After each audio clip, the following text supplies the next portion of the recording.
Dani, labas ka dyan sa likod. Tayo ka dito sa harap para makita ka namin. Yan. Yeah, I love this question. Okay, Danny, have you had any horror, scary stories? Bilang ikaw ay 6 years old pa lang?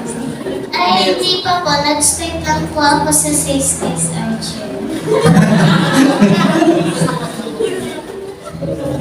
Wala ba nararamdaman na parang may kasama kang ibang tao na hindi namin nakikita? Ako po yung mumu.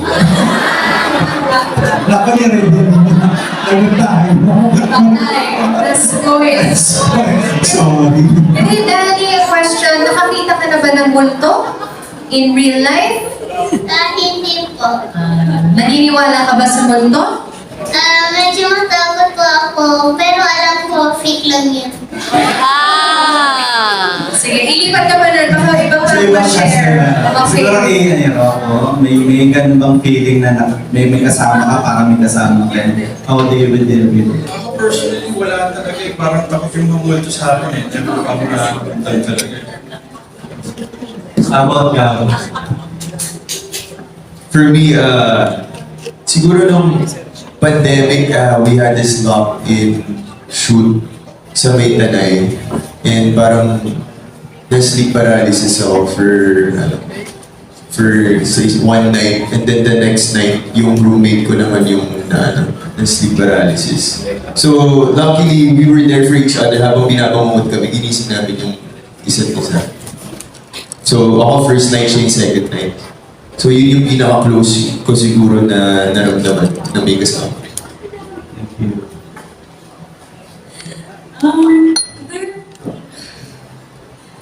It's hard to pinpoint one. I've had a lot of, not a lot, but a good amount of experiences in my life. I'm very grateful though, because none of them were like negative or bad, any encounters with bad spirits, but I think when it comes to bad spirits, the closest I felt was, there was a time when I was living in Savannah, Georgia in the US, and that area is known for being haunted. And I guess I would say I'm more open to feeling energies and seeing spirits if they allow me to and if I allow it myself as well. Pero there was this one time that we were in this haunted museum and I drank a little bit of alcohol, just a little bit. But I've been told that that makes you more vulnerable, and I looked at this painting and I remember I heard screaming in my head. And if you want to believe it or not, if you don't, it's okay. But screaming, and then I felt something tight around my neck, and so I was like, this is not okay. I'm leaving. I'm out of here. But the other times I've communicated or with spirits, they were okay naman. They were good.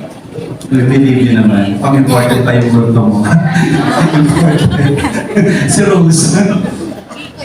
Well, sabi ko nga po, madami ko na na-experience. So sige, bigyan ko kayo ng isa. Parang, dati kasi nung bata, hindi naman bata, so yung mga college days. Parang feeling ko, sinerch ko to eh. Kasi, pag gumigising kasi ako minsan, parang naka-open yung bungot ko. Alam mo yung feeling na parang nare-rape ka. Yung gano'n. So, yun nga, na-search ko nga yung incompose daw. Kung tama. So, parang gano'n, nakaka-experience ako ng gano'n before. Parang pag nagigising ako, parang, alam mo yung parang nakatapos na yung gano'ng feeling. And minsan naman, pag nakadapa ako, parang may uupo sa likod ko. Which is gano'n nga daw sila nagpaparamdam. So, parang dahan-dahan pa siyang umuupo. Kasi naramdam ko talaga kasi higa, sobrang bigat. Pero ginagawa ko na lang pag ganun, parang sabi kasi nila, parang, yun nga, they can smell fear, mga ganyan. So parang hayaan mo na lang, tapos tinulog ko na lang, okay, pag-isip ko, okay na. So mga ganun po experience, madami ko before. Thank you, Rose. Si Aubrey naman. Scary. Ako, wala pa po talaga. Kasi, siguro, sila yung ayaw sa akin. Pero siguro dahil mag-isa ako sa condo, minsan napapraning ako, parang bigla na lang ninuhulog na gamit. I think parang ayos naman yung pagkakalagay ko, pero baka nga natamaan lang or nahanginan lang, gano'n. But ayun, so far wala pa lang ako na-experience and sana wag na. Yun pa, thank you. siguro nababatag yung multo. Tinatry niya ingot si Aubrey, tapos biglang, ay wala, di epekto. Wala kwenta. Sige na, iba na nga lang.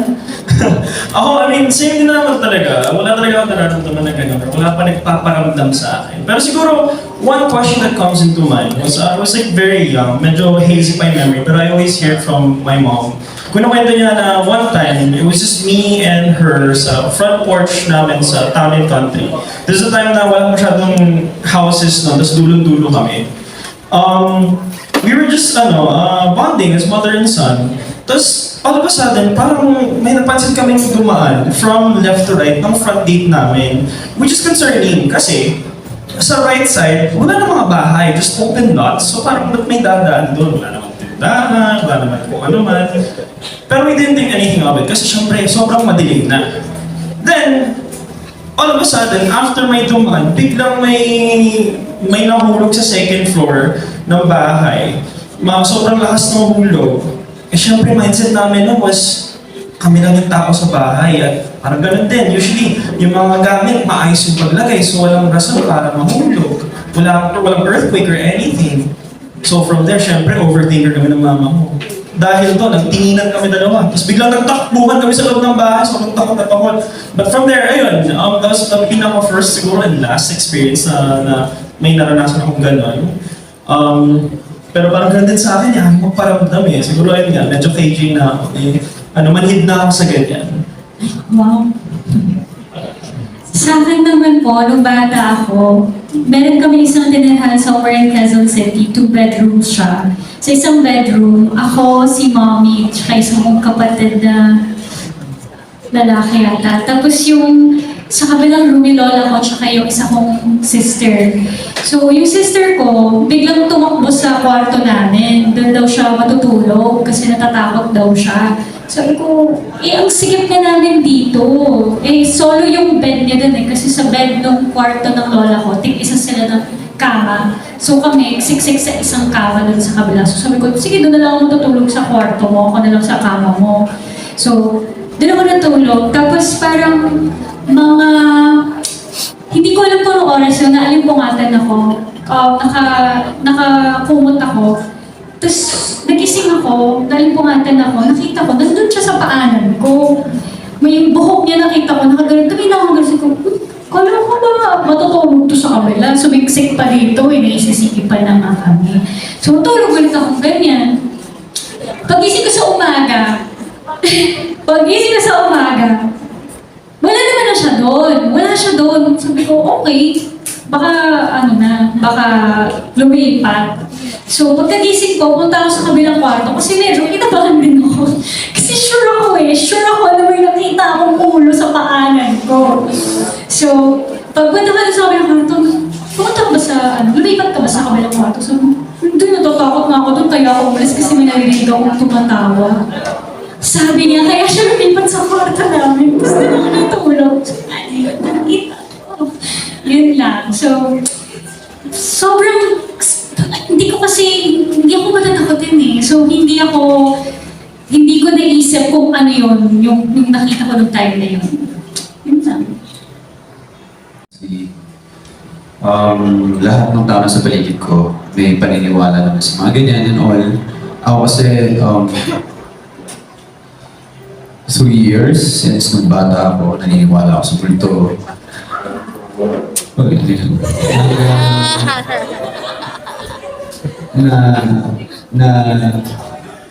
Ngayon, ang paniniwala ko is more on soul, hindi yung mga multo, kaluluwa. Magkaiba sa akin. Kumbaga sa akin kaluluwa, alam mo yung may mga hindi natapos na mission ko dito, mga hindi pa nila gusto kasi hindi nila matanggap. So mas ganoon ako. Pero experience-wise, yung sa tita ko, kapatid ng dad ko,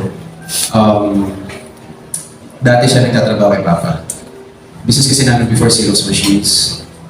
So nangyari, meron bahay si Papa, dati sa Makati, hindi pa tao pinapanganak doon. May salamin sa harap ng hagdanan na sobrang pataas, talagang pataas.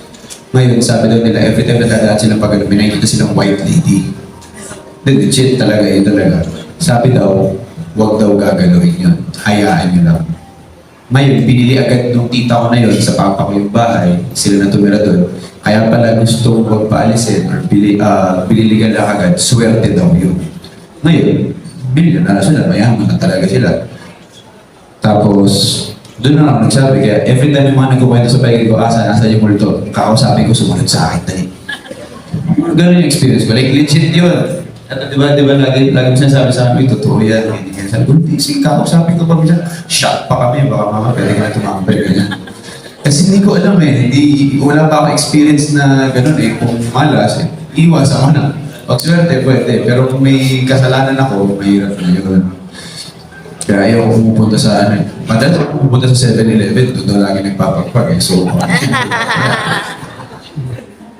Thank you, Didi. Congratulations. Okay, thank you